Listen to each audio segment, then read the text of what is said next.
我承认，在第一次接收笔录时，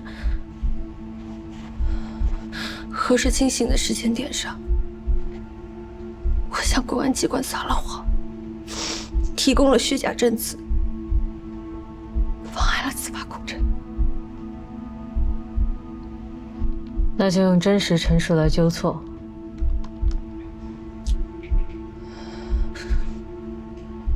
返回大城，进入成功卧室前，我恢复了一点模糊意识，清醒过来是在他床上。是被他清醒的吗？是。我一下彻底清醒过来。但是你的想法是什么？立刻离开。你对他表达你的想法了吗？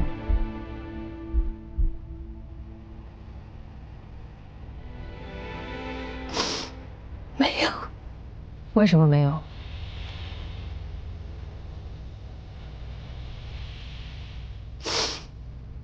没办法当面拒绝他。为什么不能当面拒绝？因为我做不到。你想离开，但是又无法当面拒绝。那你做了什么？我3次想办法试图离开，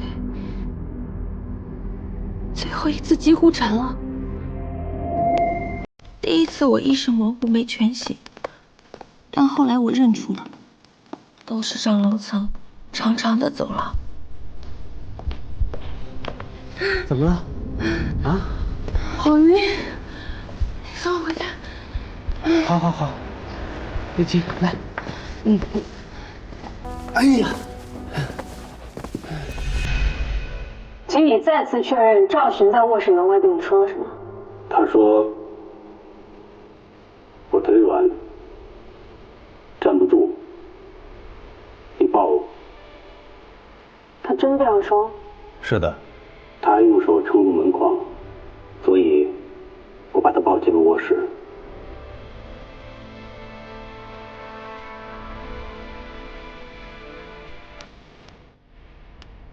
你当时意识还没有完全清醒，你能清楚地记得你说的是“这不是我家，我要回自己家”吗？记得，我那个时候认出那是他卧室门，我心里已经，我记得这件事儿。这个细节里，双方必有一方在说谎。哎呀，咱们是死无对证。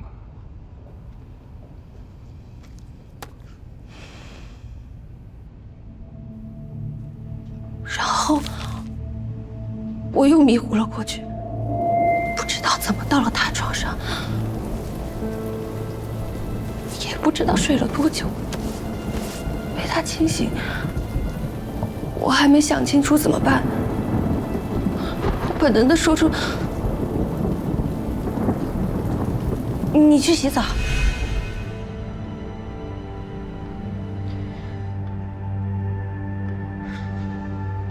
他记得一点都没错。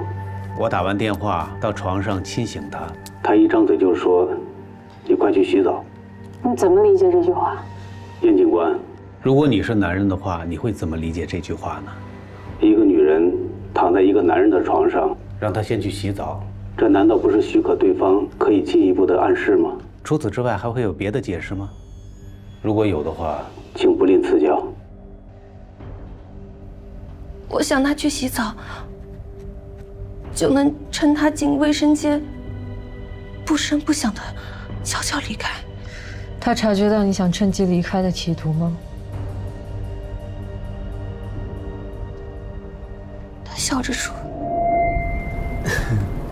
我已经洗过了。”那我去洗。哎，哎呀，撞疼了吧？我这里大，你第一次来，你会迷路的。我带你去卫生间啊。不用。啊？你拿包干什么？里面有洗漱用品。哎呀，我那里边什么都有。不要！我知道，第2次想离开的计划失败了。你当时有意识到你的这句话反而还起了反作用，被对方理解成另外一种意思，认为是你的暗示默许吗？所以我必须立刻离开他，离开那张床，争取一个自己独处的时间空间，再找一个别的办法。哎，锁得可真快啊！这你把门还锁了呢。要不要我进去帮你解啊？啊？不要！我不介意再写一次。啊？那好，我帮你做一杯蜂蜜柠檬水解酒，你慢慢写啊。啊。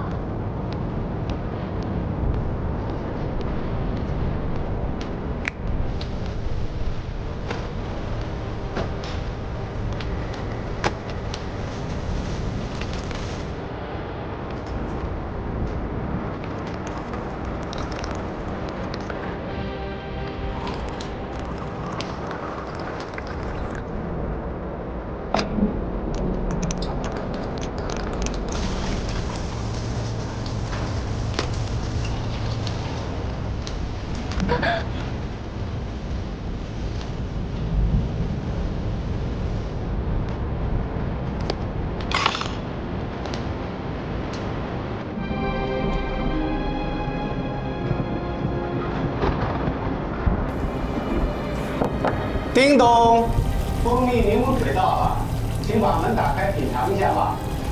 哦，我一会儿再喝。哎呀，你刚喝完酒不能醒时间太长了，小心晕倒。你把水先喝了，解酒。你放心，我不进去，你把水拿进去吧。我一会儿出来再喝吧。那你快点啊！啊。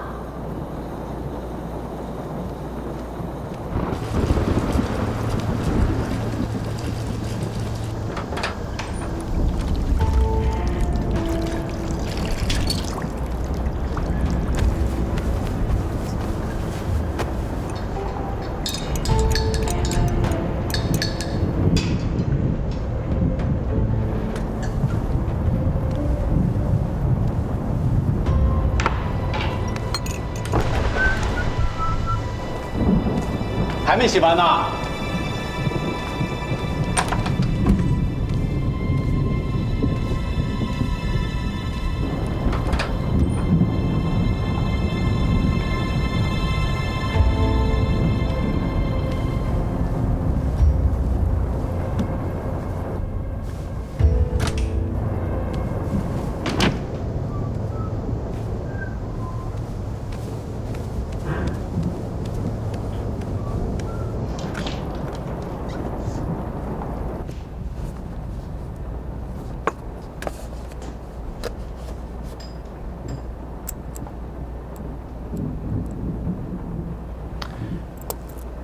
赵群，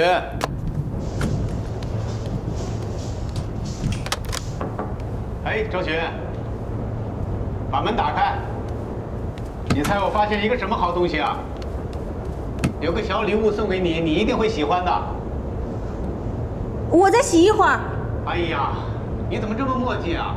你要把自己洗得多香啊！啊？没有，我再洗一会儿。你快点啊！你肯定会喜欢这个东西的。啊！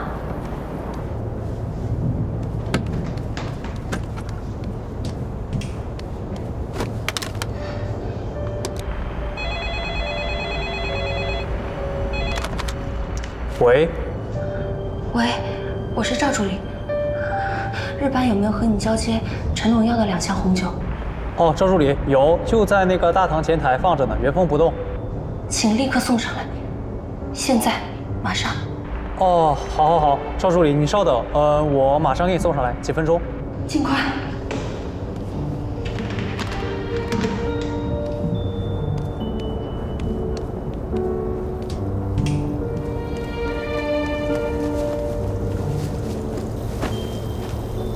然后我就坐在洗手间，等卧室门铃响。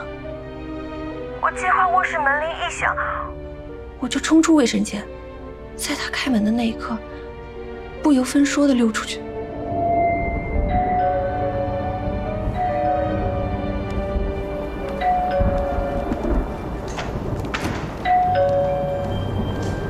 谁啊？张总您好，什么事儿？陈总好，我是安康馆家产局给陈总做护士到，大半夜的有病酒吧，你有病吧你？下去。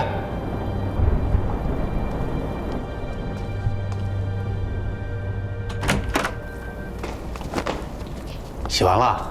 怎么还把衣服穿上了啊？真香。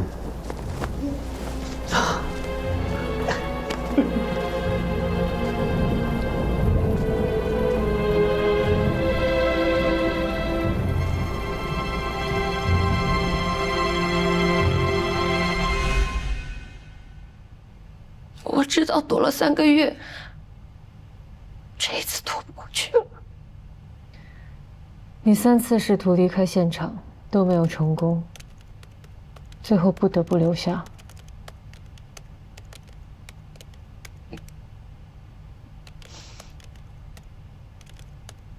之后你还做过离开现场的努力吗？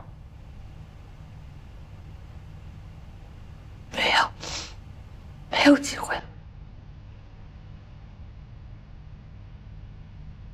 此后发生性关系的过程中，你有没有说过什么话，做过什么动作，表示过拒绝反抗？他没有。我没有。那半个小时里，你的态度是配合还是抵触？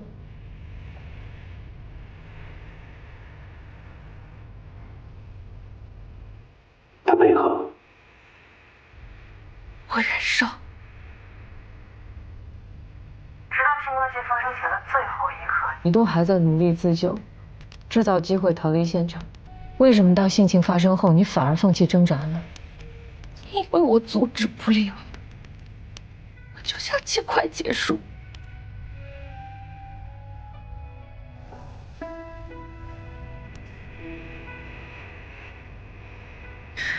他对你动作言语粗暴吗？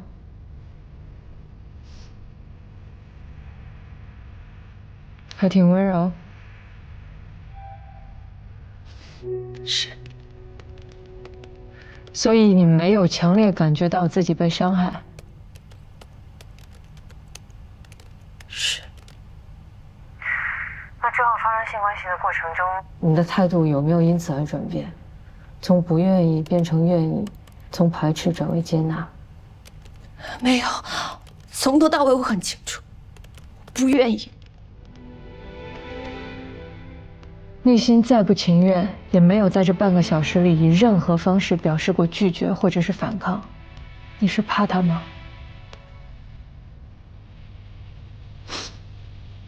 我怕的不是他。那你怕什么？怕撕破脸。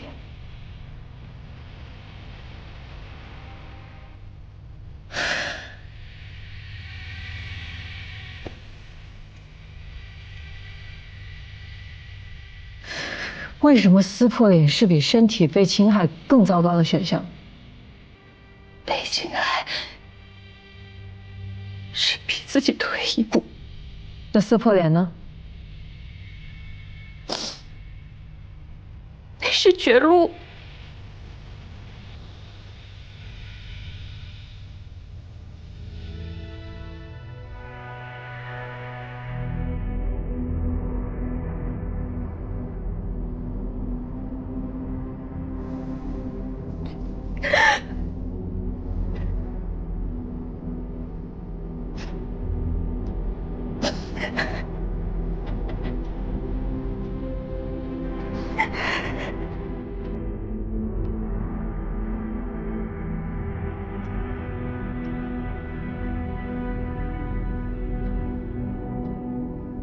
本案被害人赵寻有3次自救行为，我觉得可以作为成功强奸定罪的构成要件。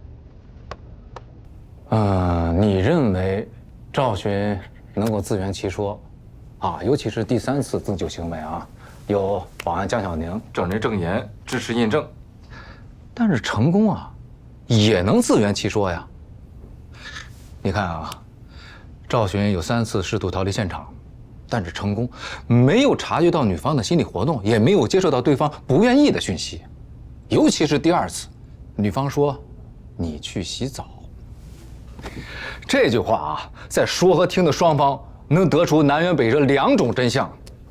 哎，女方的逃脱企图呢，被男方合理读解成什么？默许、暗示。真的，站在男性的角度来说啊，成功对于这句话的理解更符合男性思维和世俗逻辑。咱们再说第3次自救，女方利用第3方创造了开门的机会，但是成功把那个冒失的保安骂走之后，他都没有意识到这个保安是赵寻叫上来搅局的，对吗？我认可本案当中因为双方的性别差异造成的认知误读和行为偏差。那好，那咱们来试想一下，在长达半小时拖延时间、逃离现场的各种自救，如果转化成清晰明了的一句话：“我要回家”，会发生什么？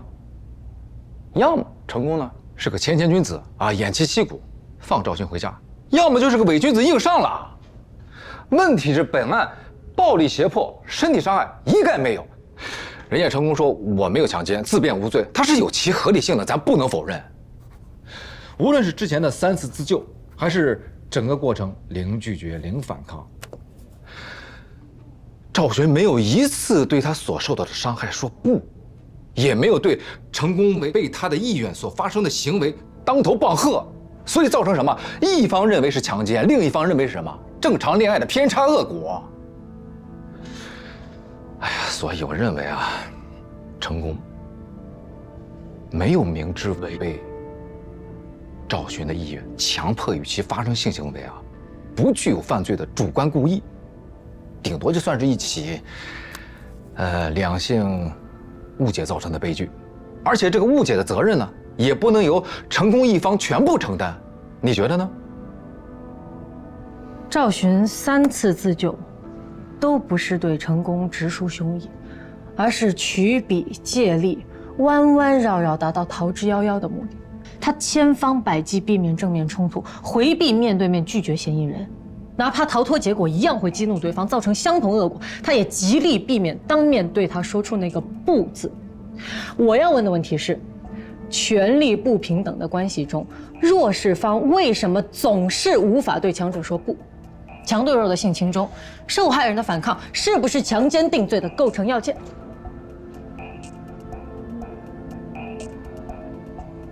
你看啊，嫌疑人与受害人，总裁和助理，高位对低位，豪华写字楼里面的私人卧室，封闭空间，符合强势一方利用教养、从属职权及孤立无援的环境条件进行挟制，迫使弱势一方被迫屈从、不敢抗拒的强奸定罪。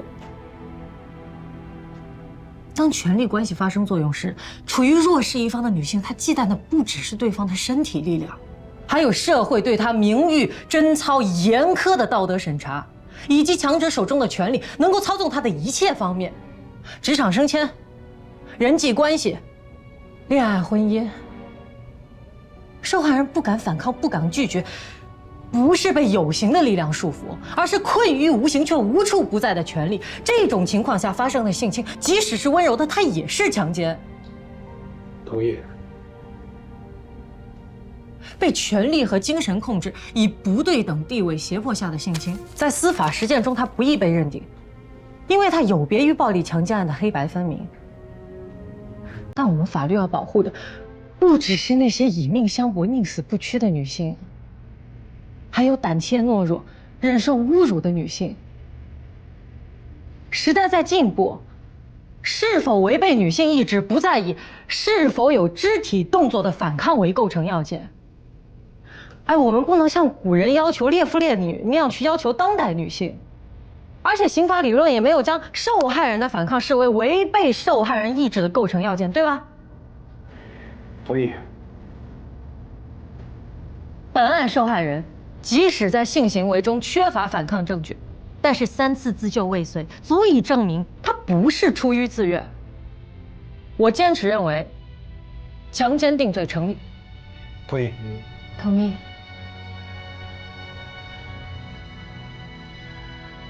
哎，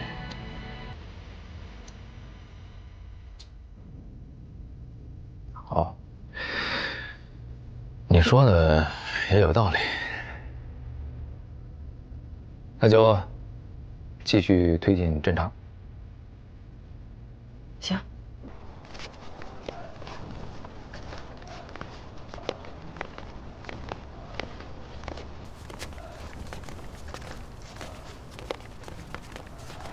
你进来3天了，今天至关重要，等着吧。晚上管教会叫你出去签延长。签什么延长？延长拘留期限了。要延长多少天？小案延4天，大案直接延30。期满向检察院报补，检察院7天批准逮捕。7天内呢，批捕科会来人提审你一次，所以小案7加7 14天，大案30加7 37天。要么逮捕，要么就放人。你这个妥妥的大案，第37天晚上，公安就会来找你签单。我会被延长37天，凭什么呀？他们没有证据。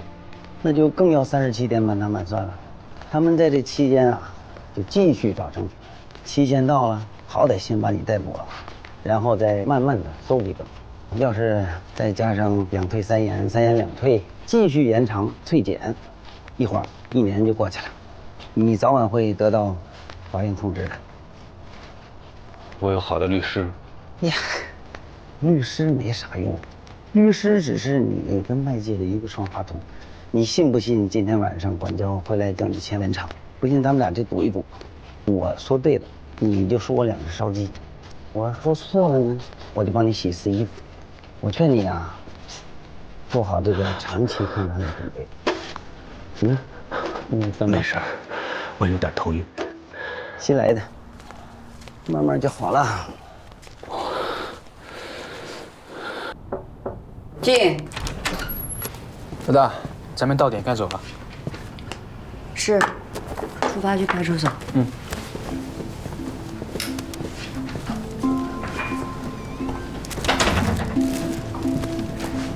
Thank you。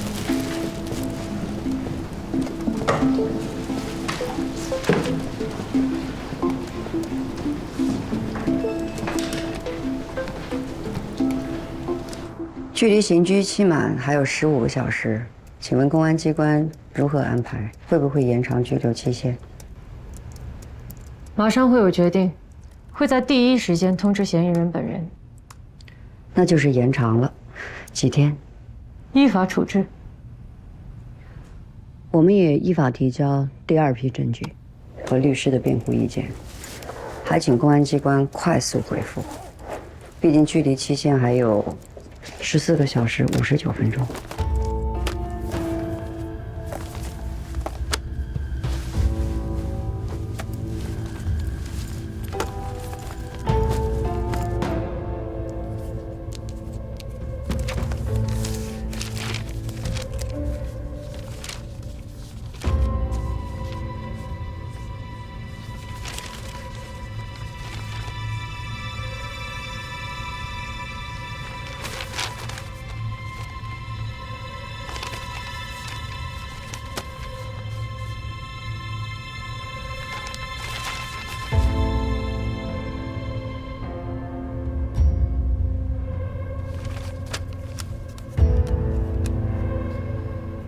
这个就是你文件中提到的事发后赵寻亲口向成功否认强奸的视频。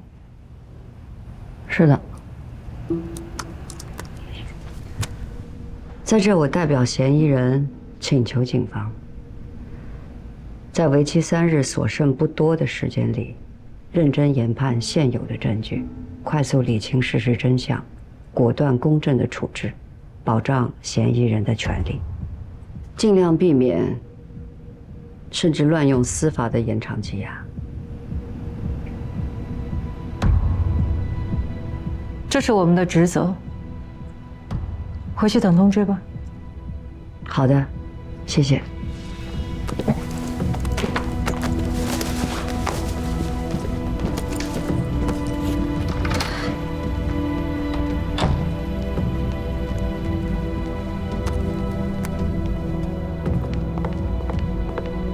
什么情况啊？他居然做得这么难当，生气。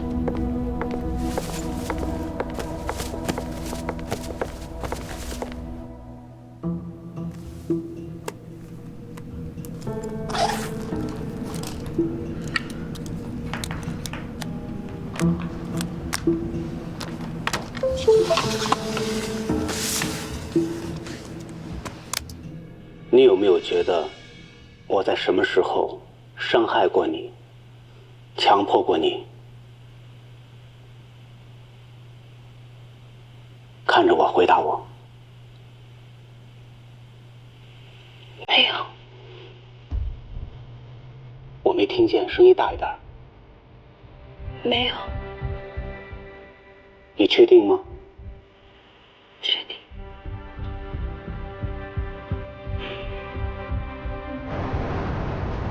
这已经不是单纯的撒谎了啊，这是人品人性问题，要不就是精神分裂。叶明，在这2个证据面前啊，我无论如何不可能再同情或者是站在赵寻这边的。这个案子立刻终止侦查，撤案放人。你听见了没有？你说话呀！我听见了，我不这么认为。叶明啊！你能理解吗？他在现场啊，先是默认强奸，做体检，然后录1次笔供的时候，他又说不是，36小时，又对成功亲口说我没有被强奸，过了5天又跑到咱们这儿来报警指控，还撒谎说全程喝醉了不省人事，让人家辩护律师给揭穿了，你能理解吗？啊，像变色龙一样出尔反尔，反反复复，你能理解吗？我能。啥？我能。回去早点休息，明天早起，至少要1上午。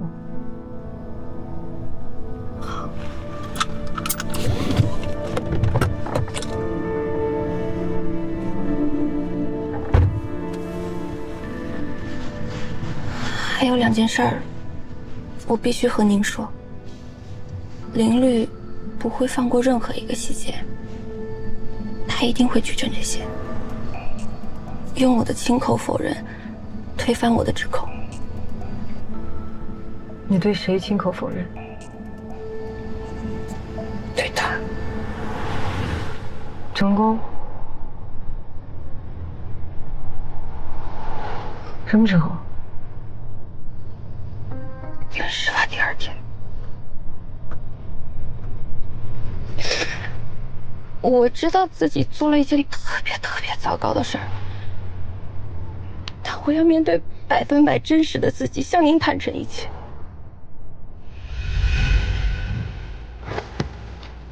你看啊，赵寻事后对成功亲口否认，亲口啊。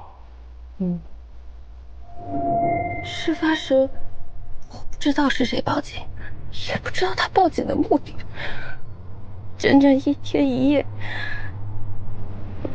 我感觉自己被扒光，赤身露体的推到众人面前，脑子是懵的，什么都想不清楚。第2天，他不由分说的派人接我。到一个只有我和他2个人的地方，他说我爸当众打了他，但他不打算让我爸承担后果。他有没有问你在派出所指控过他强奸？有没有这样告诉过你爸？